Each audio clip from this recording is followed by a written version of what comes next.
Sunday Bhagavad Gita గానం గాన కళారత్న శ్రీ వెంపటి సత్యనారాయణ తెనాలి.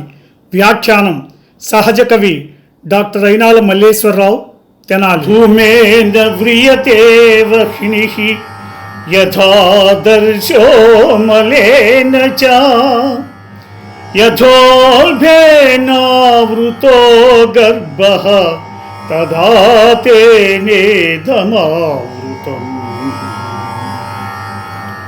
పొగ చేత అగ్ని, మురికి చేత అద్దము, మావి చేత శిశువు ఎట్లు కప్పబడునో అట్లు కామము చేత జ్ఞానము కప్పబడి ఉన్నది.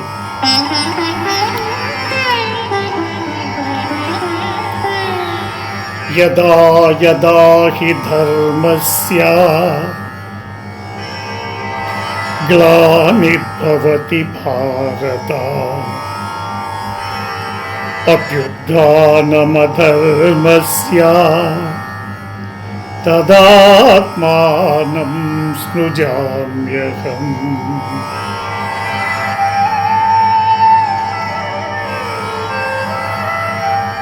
పరిత్రాణాయ సాధూనాం వినాశాయ చ దుష్కృతాం ధర్మ సంస్థాపనార్థాయ సంభవామి యుగే యుగే. సంభవామి యుగే యుగే. ఏ కాలమున ధర్మమునకు హాని కలుగునో అధర్మము వృద్ధి నొందునో ఆయా సమయముల యందు శిష్ట రక్షణ, దుష్ట శిక్షణ, ధర్మ సంరక్షణముల కొరకు ప్రతి యుగమున అవతారము దాల్చుచున్నారు.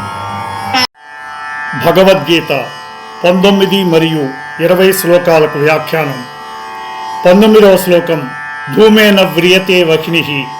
ఇది భగవద్గీతలో 3వ అధ్యాయం కర్మయోగంలోని 38వ శ్లోకం. పొగచేత అగ్ని, మురికి అనగా దుమ్ము చేత అద్దం, ఉల్బం అనగా తల్లి కడుపులోని మావి చేత పిండము అనగా శిశువు ఏ విధంగా కప్పబడి ఉండునో అట్లే కామము అనగా కోరికల చేత మానవుని జ్ఞానం కప్పబడి ఉండును.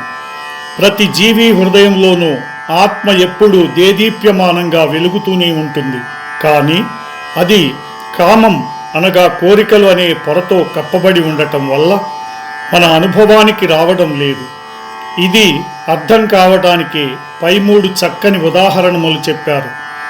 భక్తి, జ్ఞానం, వైరాగ్యం అనే సాధనలతో ఆ కోరిక పొలలను తొలగించాలి. అప్పుడు ఆత్మ మనకు ప్రత్యక్షంగా అనుభవంలోకి వస్తుంది. ఇక్కడ ఒక ముఖ్యమైన విషయాన్ని మనం గమనించాలి. పొగ, దుమ్ము, మావి ఉన్నంత మాత్రాన అగ్ని, అద్దం, శిశువు వీటికి ఏమీ కాదు. స్వచ్ఛంగా నిర్మలంగానే ఉంటాయి. వాటిపైన ఉన్న పొర మాత్రమే అడ్డుగా ఉంటుంది. దాన్ని తొలగించుకోవాలి. 20వ శ్లోకం యదా యదా హి ధర్మస్య. ఇది భగవద్గీతలోని 4వ అధ్యాయంలో 7వ శ్లోకం. అత్యంత ప్రసిద్ధమైన శ్లోకం. ఎప్పుడెప్పుడు ధర్మానికి హాని అనగా క్షీణత కలుగుతుందో మరియు అధర్మం ప్రబలిపోతుందో అప్పుడప్పుడు నన్ను నేనే సృజించుకుంటాను అనగా అవతరిస్తాను. సజ్జనులను అనగా మంచివారిని రక్షించడానికి, దుష్టులను అనగా పాపాత్ములను శిక్షించడానికి మరియు ధర్మాన్ని తిరిగి స్థాపించడానికి నేను యుగయుగాన అవతరిస్తాను.